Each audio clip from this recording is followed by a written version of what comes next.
So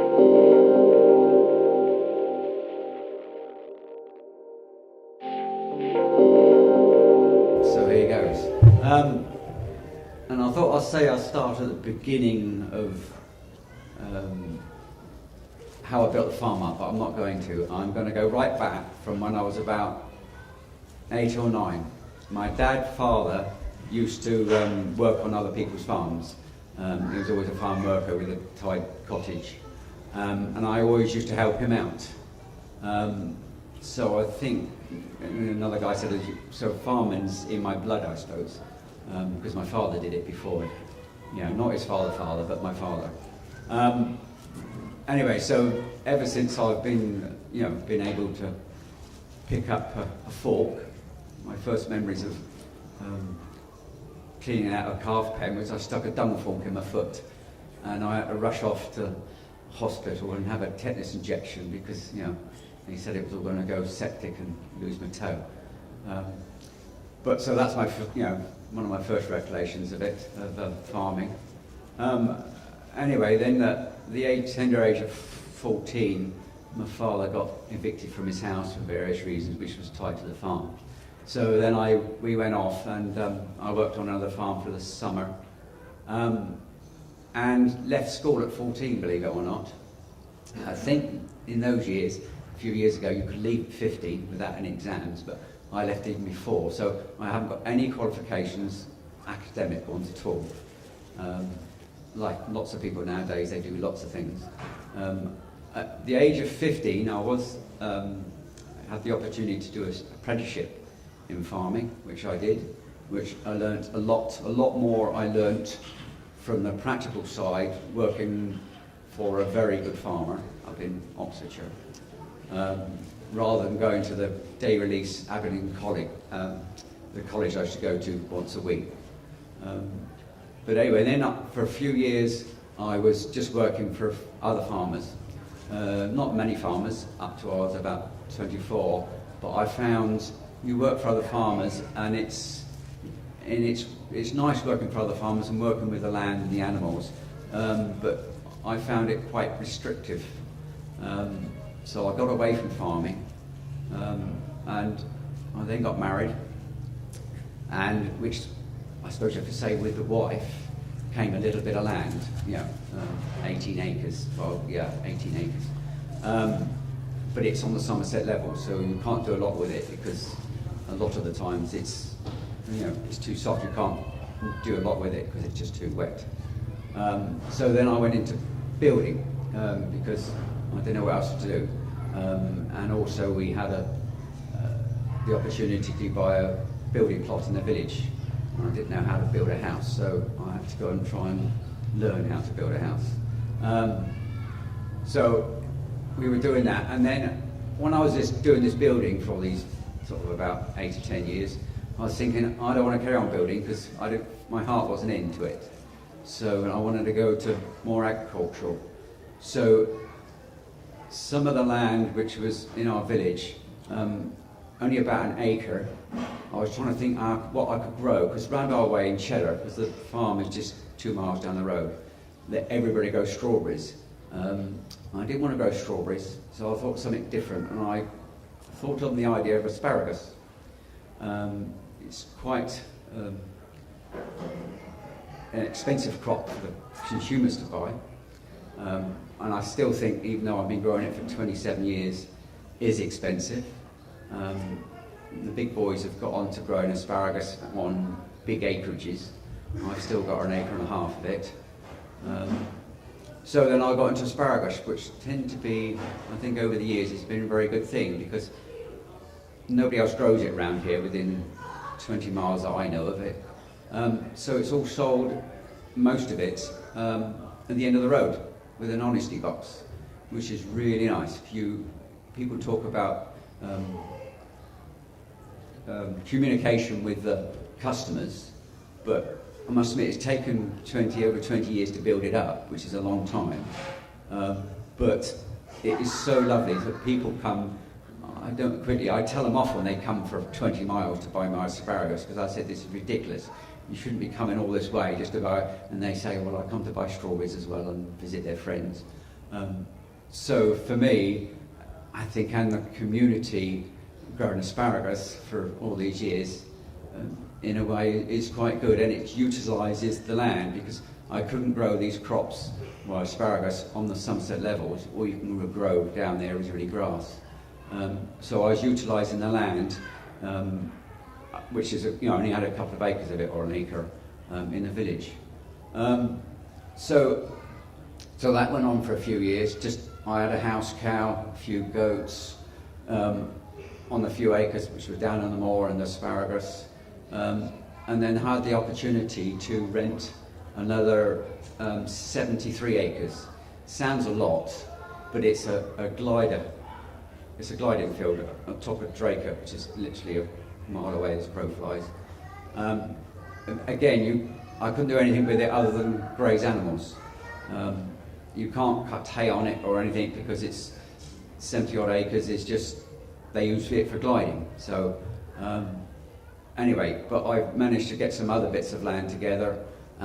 So I'm farming altogether now 110 acres. When they talk about livestock units, I don't farm many livestock units. I've got traditional beef, which, as in not continental type, which is I run a South Devon, North Devon cross cow, which produces from grass. It doesn't need any concentrate or anything. I don't feed my cows any concentrate. I'm sorry to say, but they've never had an ear of corn in their lives. They don't seem to mind, so that's fine. And then, so that was ticking along nice for about, I suppose that was, 12 years ago. And I've always been I wasn't organic then, because I didn't know if I could do the whole farm organically, because I was restricted with with all this grazing up in the gliding club, and asparagus wasn't done organically all those years ago. Anyway, I took the plunge to do organic, start farming organically 12 years ago, and it was like lots of people say, it's a very steep learning curve to do organic farming. Even though I've been farming a lot of my years nearly organically, it's all the paperwork you have to go through, and it is not cheap to do registered to be organic, well, especially with the Soil Association. But I believed it was good going with the Soil Association is because it was more recognised, and I thought, well, it's sort of a selling point with the asparagus and the cattle.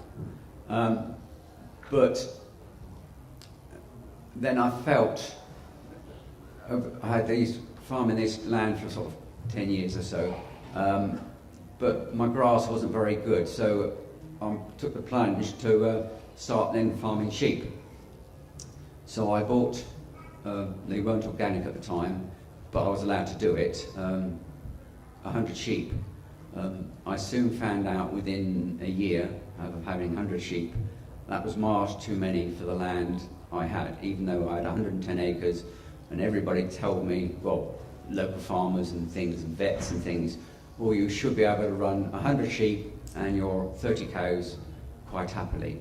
But it was just too much, the land, because it's not good land up on top of Mann at the gliding club, because it's very exposed. So I dropped right down to 50 sheep. So that's what I'm farming at the moment, is about 30 cows, 10 full-grown cows plus all their calves, because I keep them, they're born on my property, and they go off to the slaughterhouse from my place, they don't go anywhere else. And the same with all the sheep. I wouldn't say it's, some people say it's subsistence farming, because the way I've managed to do it over the years, because I get an old machine and I fix it so it works, if you see what I mean. I don't go off and buy new machines. So that's how, sorry, I got a bit closer. Can everybody hear me all right? Yeah, that's fine. Anyway, but when it was organic, the learning curve, and then they talk to you, it's very good that inspectors have come round, because you learn from them, because they've gone round a lot of farms. And then I started going down the road of homeopathic, because I didn't like using antibiotics. I've never had to use many antibiotics, but using the homeopathic method of various ailments that you have with your animals is really, how can I say, it's just amazing. One little experience I had this steer that had a big growth growing on the side of one of its back of its legs, and I had to vet into it, and I said, well, I don't know what it is. Oh, well, that's quite simple. It was basically a blood blister, and it was getting the size of a football. And so I had the vet in, and he said, well, the vet said I can't do anything about that. It's a normal conventional vet, this is. And I thought, well, he said, all I can do is cut it open to drain the blood out of it. But he said, we can't do it now because it was the summer.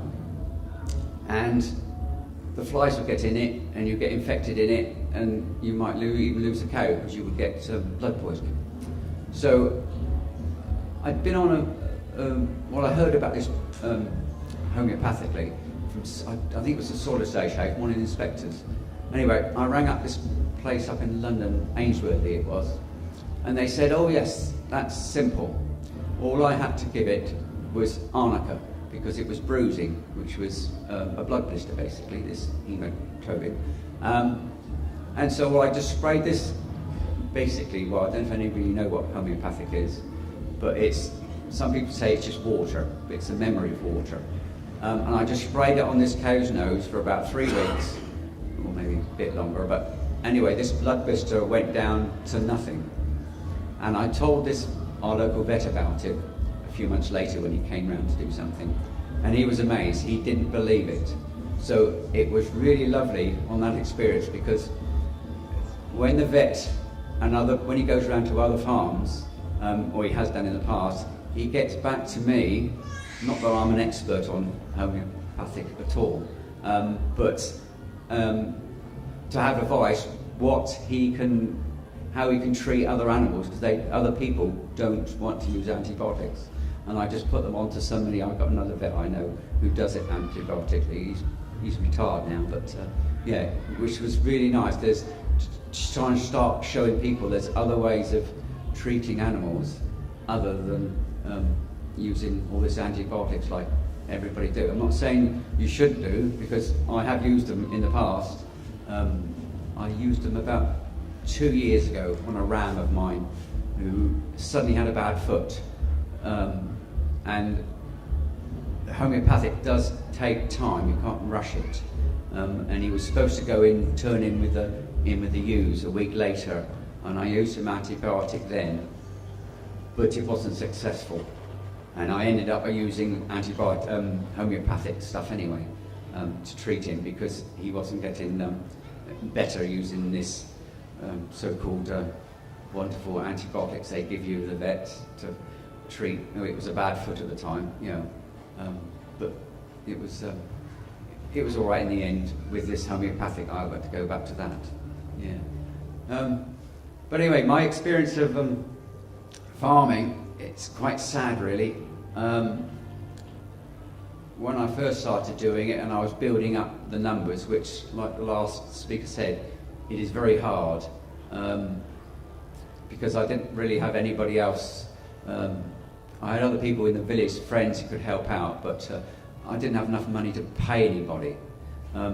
So you wonder where you're going. So then I took on another few acres, which is another couple of miles up the road, which then I had 200 acres. That was 10 years ago, and that was just going organic, so which was really nice. It was a really good thing for me to do, because it was already going down the road of organic, because that's what I was doing. But having 200 acres, 100 sheep at the time, and 70 cows, because that's what I had at the time, you just run around and you're like a headless chicken. You can't do all the work.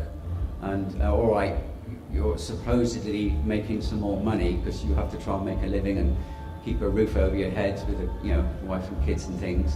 But I could see it wasn't sustainable. It was all right for a year or two because I did do it for 2 years, but my machinery and all that was going downhill, and I was just working from dawn to dusk, which is not really sustainable either to do that kind of hours.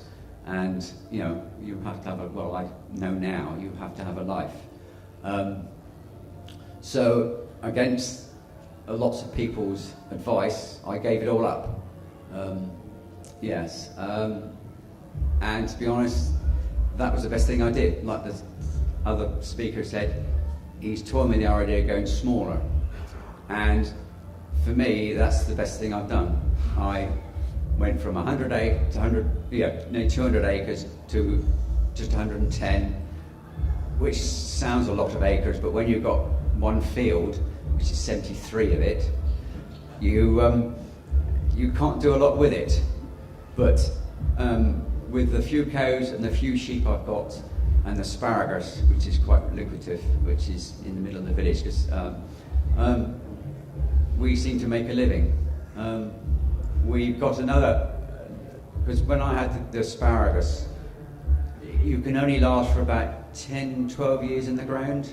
I found the way I was doing it organically, because I wasn't putting lots of chemicals on it, slowly the perennial weeds, the coots, thistles, you can't really keep on top of it, it's just too much. So it slowly, I find 10, 12 years is long enough for asparagus. I got another piece of land, it took me a lot of years to get it in the village, because it's close, it's easier to manage. You just go up there for a couple of hours and do some hoeing. If it's 2 miles down the road, you've got to drive up there, it's all a bit, it's easier to manage when it's closer. So then we had that problem of what to do with this land, we took the asparagus out of. So then we started growing vegetables. That was also 10 years ago. 8 years ago.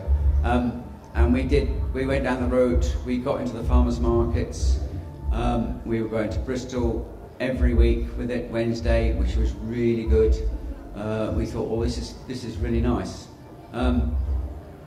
That's when all the farmers markets started.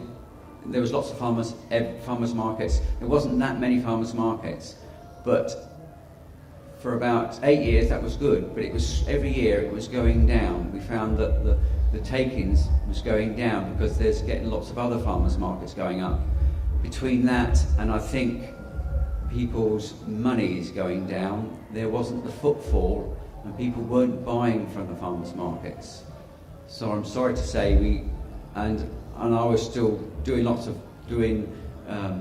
all these vegetables we were doing every week, and the cows and the sheep and the asparagus was all too much. So I gave that up and handed it over to somebody called Judy, who's now doing it for 2 years, or nearly 2 years, a CSA, which the other guy didn't find very successful. It's been, I must admit, it's only a small one.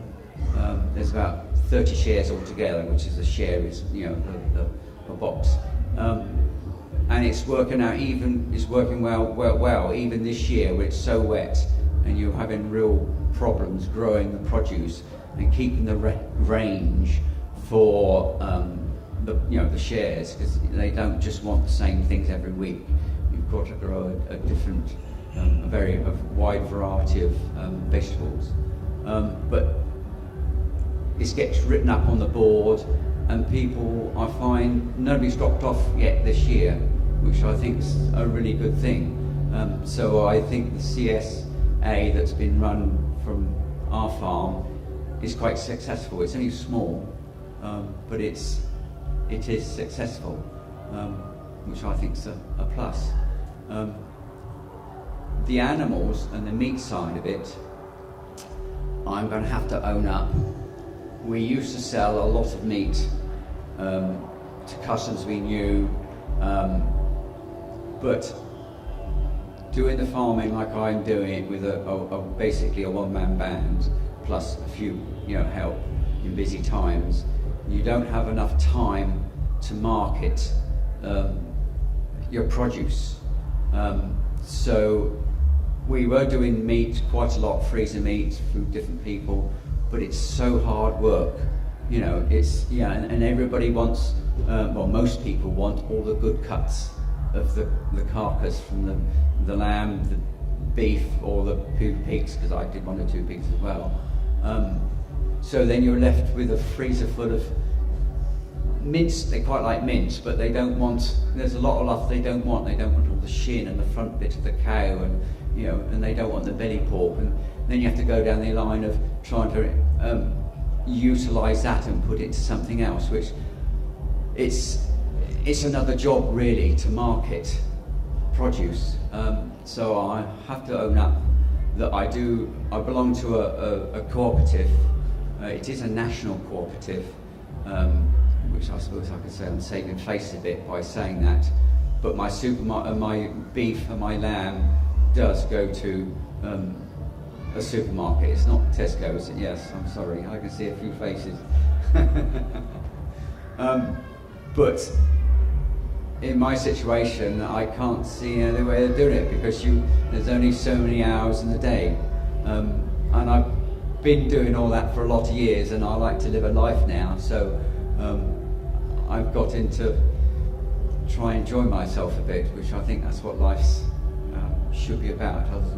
And I love the land, and I think the land I'm farming, it's such a privilege to farm it. I think it's improved since I've been farming it. I think you have to love the land, and you have to respect the animals and the plants that you're looking after, basically. And I think it's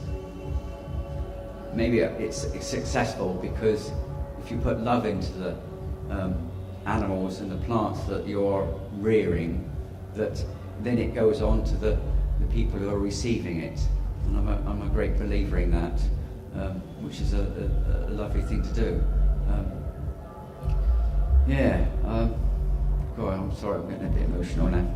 Shouldn't do that really, but on the commercial side of it, we farm, and on the money side, like the last speaker said, you're working for £10 an hour, pushing buttons on a computer, and you go and drive a tractor or you pick a hoe up, and you're doing it for £2 or £3 an hour. So I have gone down the road a bit, because financially, mainly, I do take subsidies, which I'm sorry, but those of you who taxpayers are paying for. And it does seem all wrong, and I didn't do it for a lot of years. But financially, I thought, well, I don't think I could keep going without. So I did start to take some of the subsidies that you can get, which is it's a quite sad thing you have to do. That's why most people, there's 1 or 2 people saying that you could get food, it should be cheaper. But I was quite nice to see when most people put their hand up saying they would pay more for their money, because they're paying a lot for their food, not realising it. They're paying it in the supermarket once, and they pay it again in their taxes they pay, which is complete, excuse my French, arse backwards way of society to go. But that's the way it's gone, and I don't know the way of breaking that cycle.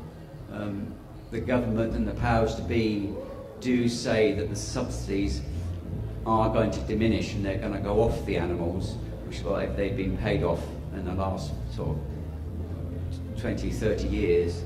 But politically, I don't know how they're going to do that, because we might go hungry as nations. We're not self-sufficient in our food at all at the moment, and I think if they took the subsidies off, it would be even worse. And as a country and as a nation, that's really bad. I don't know what the answer is, because I'm just a little farmer trying to make a bit of a living, and I'm not educated enough, like lots of people around, to know any of the answers. I just try and do my bit of producing good food, look after the environment. You don't waste stuff, because most vegetables and energies, machinery, everything I find is wasted in this country or in the Western world. It's not a good way of going. So all you can do is try and do your bit, which I think most people in this barn do anyway. I'm probably preaching to the converted really, but that's the way I suppose it is at the moment. Yes, it's and I've tried over the years to encourage people to come and work on the land and come and try and involve people in it. I've had people staying on my land, but it's quite sad. The village where I live, I find the majority of them are very narrow-minded, and when I've had people staying on my land in caravans or whatever, they get complained about a lot, and that's, you can't, because society and the planning laws won't let people stay on the land, for whatever the reason, which I think is really sad. You can't share, you farm some land, but you can't share it with other people, which is a real sad state of affairs, because the farm I land is such beautiful it's such a beautiful space where I've got the levels, some land on the Somerset levels looking up, right up on top of Mendip, and I got some land on Mendip. When you go up there and you look down on Somerset levels, it's just such a wonderful place to be on, and I like to share it with people, but you're up against it when these powers to be, parish council, I've had letters from the district council saying, oh, I hear somebody's living on your land in a caravan, you realise they shouldn't be there, and it's really sad when you're trying to share it with people, because I know what a lovely space it is and how good it is, and people should be connecting with the land and seeing where their food comes from, but it's very hard to do that practically, because people, the powers to be, don't want it to happen basically. And it's not just the powers to be, it's all your next door neighbours who don't like it, and because they think, they're travellers or whatever, and they don't, and they're just individual people just trying to make a living like all of us, right. So I'm getting very nervous about it now. Should we open up to a few questions? So, yes, if there's any questions, I don't know how long I've been rabbiting on for, but not long. But there's any questions?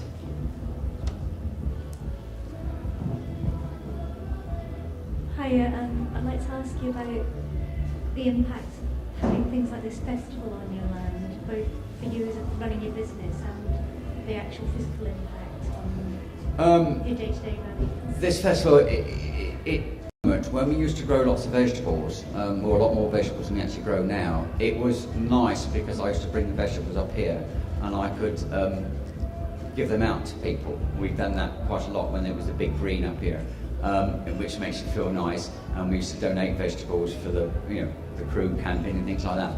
But it doesn't make a lot of difference now, because we're doing Julie's doing a small CSA scheme, which we're not producing as many vegetables, so we don't need to try and find the outlets. We've got the outlets, and with this, CSA, in fact, this year, because it's such a bad growing year, we're having a job to keep that going. We're managing, or Julie's managing to do it, but so the things like this don't make a lot of difference to us, Things like in the asparagus, when I'm growing the asparagus, lots of things aren't going on in the asparagus season, and I'm lucky enough that the asparagus, when I'm selling it in April, May, June, it sells itself because everybody knows it, and I don't need the influx of people, because people come and buy it because they know it's there, which is, for me, it's a very nice, satisfying thing to do. You know, and people say because there's an honesty box at the end of the road, don't you lose any? Do you, you know, people steal it? I said, well, if they do, that's up to them. At least they're having some nice food. That's the way I look at it anyway. You know, because it doesn't pay to sit there, and you know, even though it's an expensive product, you know, it doesn't pay to sit there. Our role is that people help themselves. It's a nice thing to do. But so yeah, to answer your question, no, it doesn't make any difference. Festivals to me. Yeah. I'd like to thank you for coming out as a supermarket supplier as well. That's a very brave thing to do. It is quite a brave thing to do, isn't it? But you know, I've been down the road of selling products and doing it yourself, and it is a hard job to do it. You know, I used to have a cold store and I used to keep the meat, and you know, we used to butcher it, and it's a hard thing to do. You know, plus produce it. Yeah. You know, even on the small scale that I'm doing it on. You know, it's you know. The demands that we as consumers make of producers is huge. We expect them to do everything from being up at 4 o'clock in the morning to because you have to be a jack of all trades being a farmer. To designing products. Yeah. Because we went down the road of having a website and start selling meat through that, but we just didn't get the feedback. I don't know why we didn't market it as something. I don't know, because that's what people said. If you get your website, then it sells. Well, we didn't find that didn't happen. You know, unless there's too many people out there doing it, I don't know. Yeah. You know, but to sell it through with the cooperative, I must admit, it's a lot easier. And the last few years, it makes a lot of difference. Okay. Yeah. Can we go over here for a question since I skipped you for the last one? Sorry. Except skipping, I've asked a lot of questions. I'm especially interested in the CSA model. Yeah. Given my view is that in Cheddar Valley and going out to a place like Wedmore, there's potentially a very affluent community surrounding the area. Is that the reason the CSA, even though it's a very small CSA, is succeeding, or don't you know? Because obviously you're not doing it directly yourself.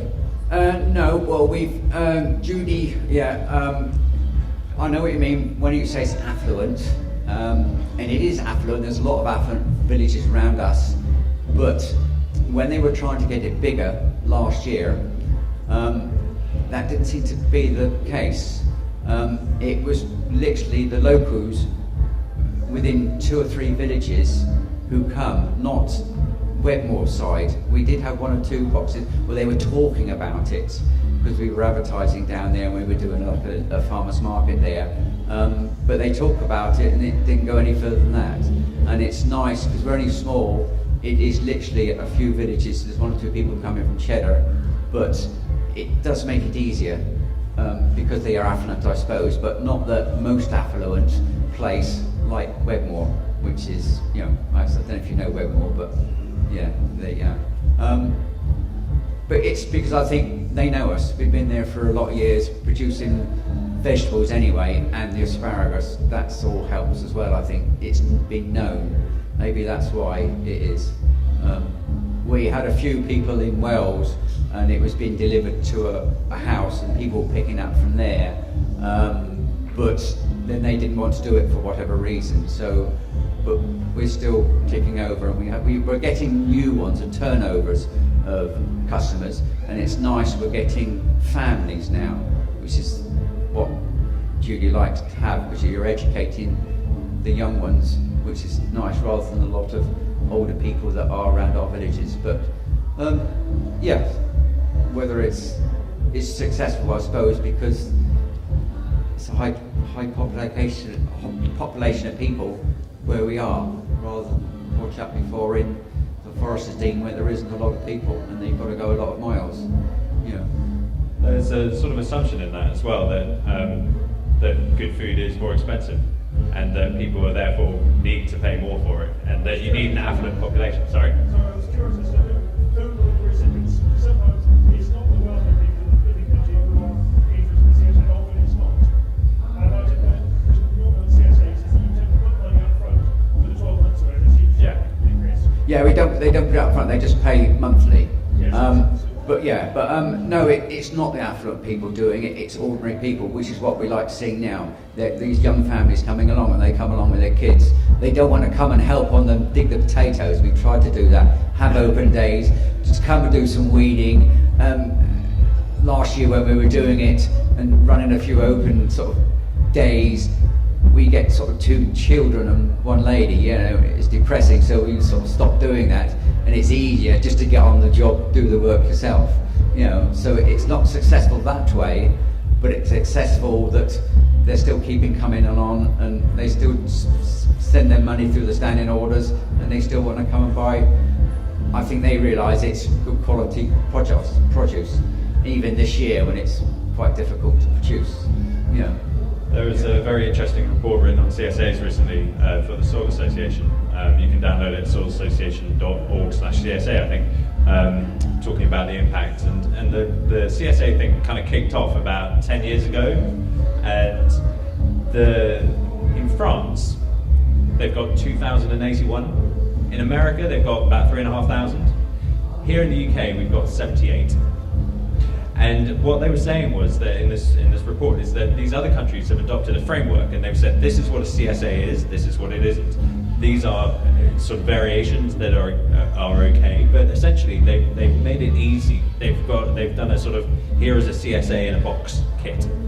And here we have a lot of conversations about what is it? Is it community supporting agriculture? So are we all being farmers, or is it community supporting an existing producer? In which case, how is that different from a farm? And we sort of fart around with our definitions and our understandings and our business models, and don't actually get on and do it quite as much as they had. And they found out that whilst they have a dramatic impact on people's well-being and their happiness and the health of the community, but they're just making it scale. We don't seem to be very good at that here. Yeah, because I don't think there's actually many farmers who've gone forward to look for CSA customers. I think it's gone around the other way. There's lots of CS people who've gone to a farmer and said, can we have some land, can we produce, or can you produce food for us? But for some reason it's worked for us being, you know, a producer and gone out. We did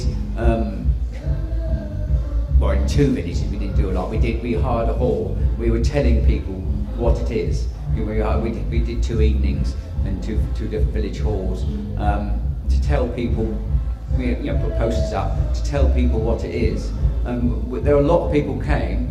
Not a lot of people signed up there and then, but in the last not last 12 months, previous 12 months, it did build up. I think that was just by word of mouth, because they realised, it was good produce. Do you see what I mean? So they're quite happy to do it. They don't want to come and help, which is part of the idea of CSAs. But But as long as they get the food, and they're getting money, the food, then, so yeah. that's a good thing, I think. Yeah. Okay, Patrick, you had a question? Yeah, thanks very much for telling us your story. It's absolutely fascinating to hear your farming history. My question is about beef. I'm really interested to hear that you finish it entirely without any concentrate. Yes. And I was just wondering sort of what time of the year you carve and how long it takes to finish them. Well, it's because of all the BSA, the BSE, you have to finish them within 2.5 years or 30 months. I do completely opposite what a lot of commercial farmers do. They carve in the spring and they finish in the winter. I carve in the autumn. So I'm just going to start carving in a few weeks' time. And I finish in the spring, summer, because the animals finish on grass, because that's the most abundance that you have. And my animals and the calves, when they're born in the autumn, they don't look as well as normal suckler herds, the calves, because they don't have as much milk, because they have a bit of milk to get a good start for a couple of months, and then they come into the winter, because I make silage, and they don't. And this year it's not going to be very good quality silage or hay. They have to just lump it, so they don't look really good animals like a lot of farmers want to have. But by the time 2.5 years are up, those animals look as as good, if not better, than some of the animals you see that are what I classed as force-fed with, well, no, not that's an exaggeration, but fed lots of concentrate. And it works for me. My system, they live out on grass, and it's most of the time, for 7 or 8 months of the year, they live out on this great big 73 acre field on top of Mendip, which is bleak, but they don't fatten up there because the land's not good enough. But they grow nicely, and the mothers live up there, and they just fatten off the few animals I sell every year. They fatten off the good grass, which is down on the Somerset levels. The Somerset levels, it does grow good lush grass that my cattle fatten off in the summer, and my lambs, because I lamb late outside as well, I don't lamb indoors, and I sell after Christmas my lambs, and they just run around the fields that are down on the Somerset levels, as long as it's not too wet. Fingers crossed it's not too wet this winter. And then I sell them more, January, February, March, when nobody else is selling lambs, and it suits my system because I haven't got to feed them loads of concentrate or the ewes. I don't feed the ewes very little either.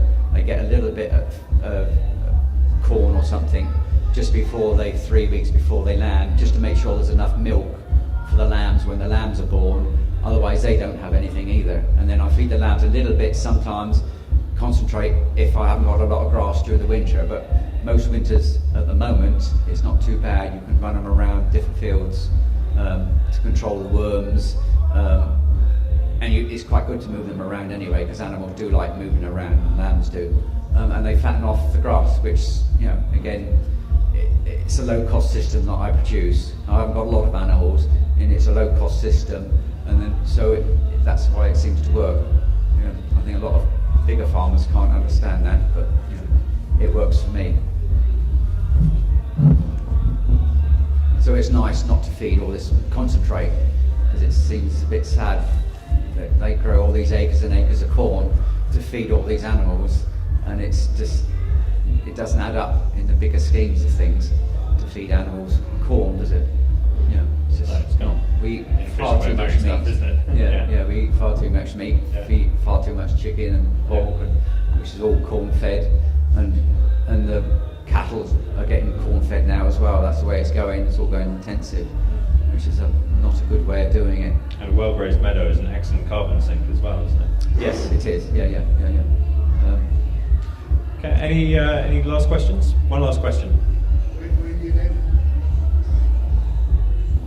When you then sell through the supermarket your beef, does the supermarket have the good sense to market that as grass-grown beef?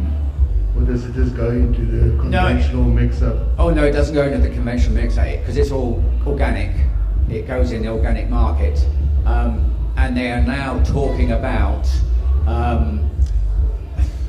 it's getting really technical now, well, I don't understand all of it, but they are starting, they got technology to test the meat of its eating qualities, and they're now toying with the idea of selling especially organic meat, because that's where it would start, on their eating qualities, the tenderness of it, the amount of fat that's in it, because you need a bit of fat to produce good tender meat, and the way it's produced. And they can feed, I don't know how they do it, but they start into this electronic stuff to produce, they know what this is, and they're going to start marketing it on that. But otherwise, at the moment, my beef and lamb, it just goes in the organic tray in the supermarket. Yes, that's what it does. Oh, unless the ones I eat myself. Yeah. Brilliant. Thank you, Robert, for that. That was a wonderful, heartfelt, informative, fascinating talk. So thank you very much.